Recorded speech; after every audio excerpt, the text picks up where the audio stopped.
When you're recording now, are you? I gather that you're kind of a perfectionist and that you find it hard to get it right.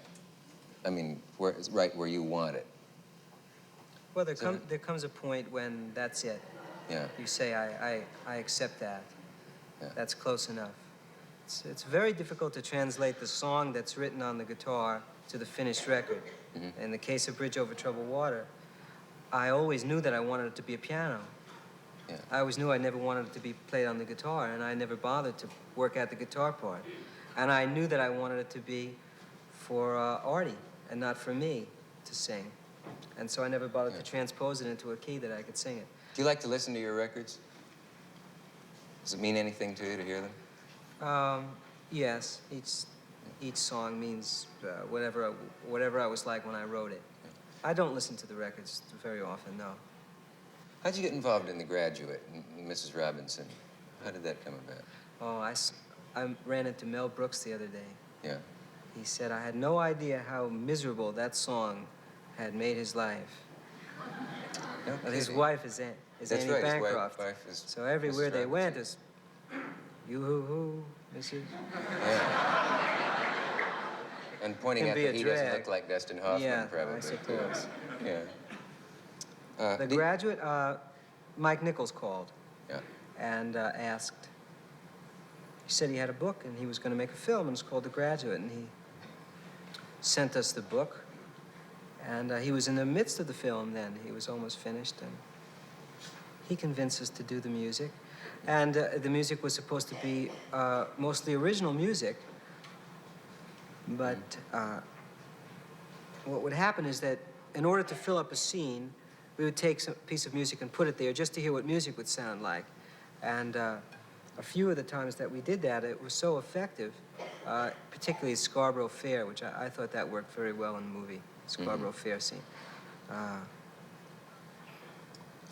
The Mrs. Robinson was made up on the spot. That was originally supposed to be, that was a chase scene, and they wanted guitar music, and I was playing, I didn't know what I was playing. I was just riffing on guitar, and I was doing that.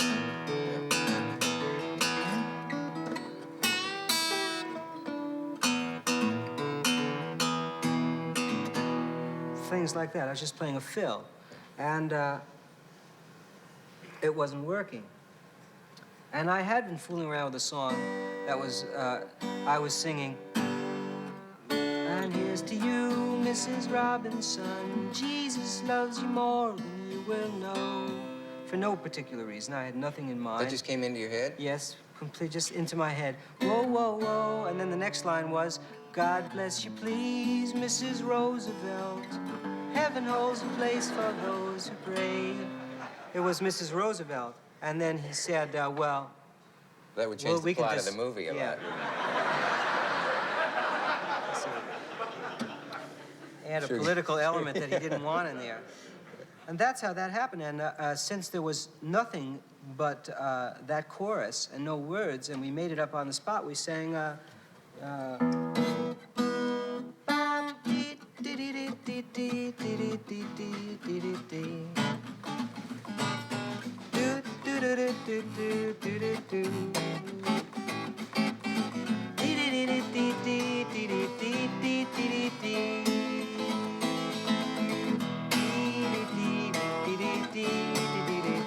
And here's to you, Mrs. Robinson, Jesus loves you more than you will know. And Tacit on the Roosevelt. How did...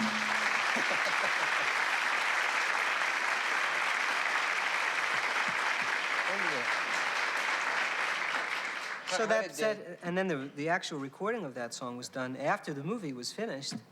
The hit of the song that became a hit was after the film. Oh yes. How did Joe DiMaggio get in there? Was he playing catch with Mrs. Roosevelt in your mind, or something? Or? It's very pleasurable to write in a stream of consciousness style, and very often you find that what's in your mind is relevant, although at the moment it doesn't seem so. And so as I was writing, I had no idea that I would say that, but I said, "Where have you gone, Joe DiMaggio? A nation turns its lonely eyes to you." And then the next line I didn't have, but I made up one and I put it in, and then I asked myself later what it meant, and I said, well, it means something. It'll mean something. You let that come later. Right. Why do people stop performing?